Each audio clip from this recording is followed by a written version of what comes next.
ব্রাজিলকে না করে দিলেন আনচেলত্তি। কিন্তু কেন? তাহলে কি জর্জ জেসুসই হবে ব্রাজিলের পরবর্তী কোচ? ব্রাজিলের দায়িত্ব নিতে যাচ্ছেন কার্লো আনচেলত্তি, গত কয়েকদিন ধরে এমন খবরে ছেয়ে গিয়েছিল ফুটবল দুনিয়া। তবে স্প্যানিশ সংবাদ মাধ্যম মার্কার এক প্রতিবেদনে যে খবর জানালো তাতেই সবকিছু ওলটপালট করে দিল। প্রতিবেদন অনুযায়ী মঙ্গলবার 29 এপ্রিল রাতে ইতালিয়ান মাস্টারমাইন্ড ব্রাজিলের ফুটবল ফেডারেশনকে সিবিএফ নিজের সিদ্ধান্ত জানিয়েছেন। তিনি সৌদি আরব থেকে পাওয়া মোটা অঙ্কের প্রস্তাবকে বিবেচনা করছেন বলেও প্রতিবেদনে উল্লেখ করে মার্কা। এর আগে ব্রাজিলের প্রস্তাব পেয়ে চুক্তিতে সই করার জন্য লন্ডন গিয়েছিলেন আনচেলত্তি। সবকিছু তার এজেন্টই দেখভাল করে আসছিলেন। তবে লন্ডনে চুক্তি না সেরে তিনি মাদ্রিদে ফিরে আসেন। আশা করা হচ্ছিল মঙ্গলবার তিনি চুক্তিতে সই করবেন। কিন্তু শেষ পর্যন্ত আনচেলত্তি ব্রাজিলকে না করে দিলেন।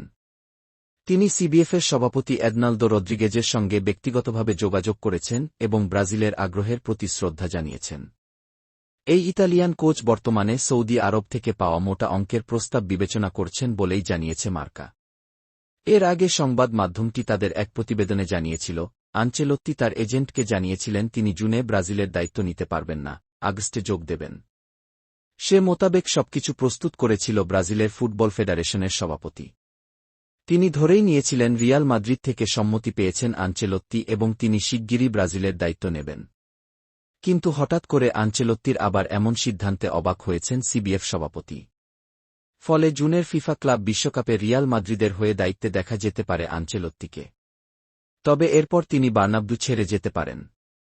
মার্কা বলছে ইতোমধ্যে রিয়াল ছাড়ার সিদ্ধান্ত নিয়েছেন তিনি। তবে ক্লাবটির সঙ্গে তার এখনও 1 বছরের চুক্তি রয়েছে। আর তাই তিনি নাকি 4 মিলিয়ন ইউরো ক্ষতিপূরণও দাবি করেছেন ক্লাবের কাছে। তবে ক্লাব তা প্রত্যাখ্যান করেছে। এদিকে স্প্যানিশ সংবাদ মাধ্যমটি আরও জানাচ্ছে, সৌদি আরব থেকে বছরে প্রায় 50 মিলিয়ন ইউরো পারিশ্রমিকের প্রস্তাব পেয়েছেন আনচেলত্তি, যা তিনি বিবেচনায় রেখেছেন।